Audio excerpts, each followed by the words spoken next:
tell you what weird weather we're having. So welcome back, everybody. My name's Andrew and you're watching the Kelley's Country Life. So today's episode was supposed to be about me finish painting the house, at least the trim and the fascia board. But it just got done raining.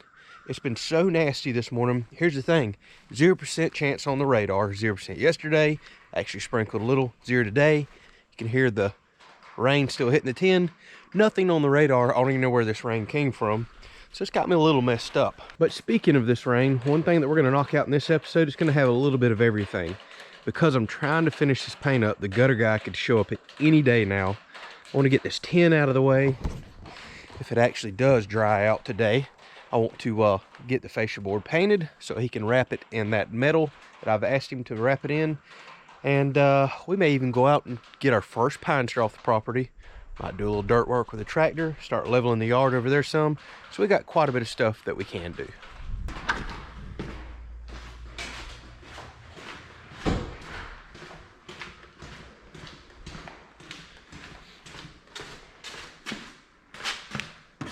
She's full.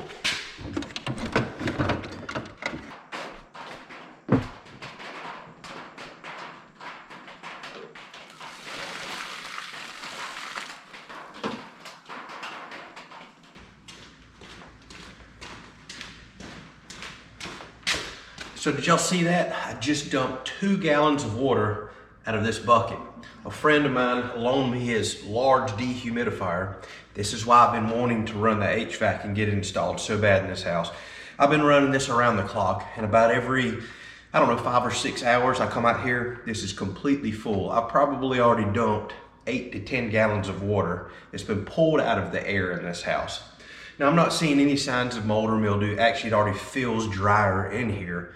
But this is something that you have to do whenever you insulate a house this well. You need to run a dehumidifier. Now I've already done talk with my HVAC company. They're coming next week. We've already got a day set up. They've got my whole house dehumidifier. So we should have HVAC wrapped up here within the next week, and then this will never be a problem again.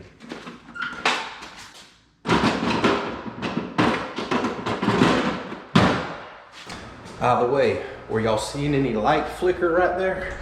I won't know till I go to edit this, but a lot of y'all brought up the other day whenever I was recording and seeing light flicker, I was running off of a generator. Well, I've got an older cheap generator that doesn't do pure sine wave technology, doesn't do nice clean power. And I think a lot of the LED flicker that I was having was coming from the generator. Now, even though I couldn't see that with my eyes, the camera was picking it up. So I wonder if that running at a true clean 60 hertz right there just got cleaner on the camera. I hope it did, because we've got a lot of recording to do inside in the future.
So I'm gonna try this gimmicky thing one more time with the little rollers. It's one of these edging brushes planes. It won't get paint up here. I tried it inside, did not work well, but it was textured walls, textured ceilings. The little wheels were bumping into texture. This is smooth. Oh, I hope this works.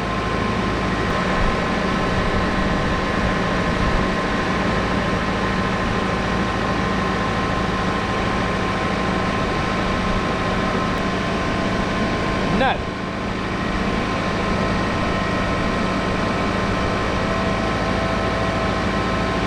I know some of y'all say y'all have good luck with this. It pushes paint way up past it every time for me, no matter how I load it up. Oh, so I can do it the slow way.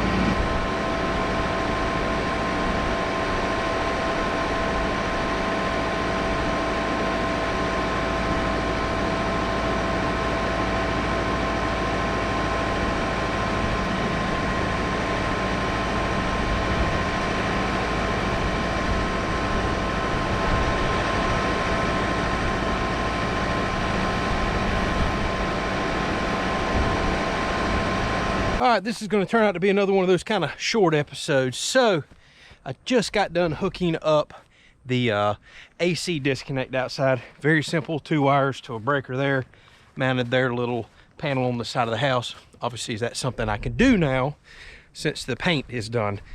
And I guess I need to go ahead and get the water heater on the house now that I think about it. So not a whole lot to see here. The paint is done as far as all the white trim paint and everything else goes. And the gray completely done. We've seen that in the last episode. I just did something inside too I want to show y'all because I've talked about it a while back, and the only reason I didn't show it was, well, I just had no light.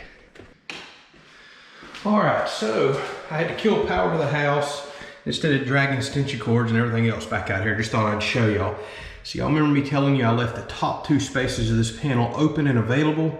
Well, my surge protector finally came in. And this is, looks like a double breaker size spot right here, surge protector. They say to put it in the top 2 spots of your main panel. It's supposed to take the first hit if you get a lightning strike or a real bad surge. It's got a joule rating, and this is supposed to work in conjunction with other surge protectors that you put in your house, but it's supposed to really be your first line of defense to protect things in the breaker panel itself. So as long as you got a green light, you're good, and if it ever gets hit and goes bad, I think that changes to, yep, it's probably a solid red color that says replace. So for $100, I think that's pretty good protection there. I knew for sure I wanted to put one in, and I made for sure that I left a spot for that. All right, some of y'all are probably wondering, why are we not installing cabinets? Because, well, it's been a few days and it's time to install cabinets, right? Without spilling the beans too much or clickbaiting you, I'm just gonna let you know, cabinets are on hold right now. I had something come up, something good, but it delayed the cabinet install. So that's why I'm knocking little things out around the house.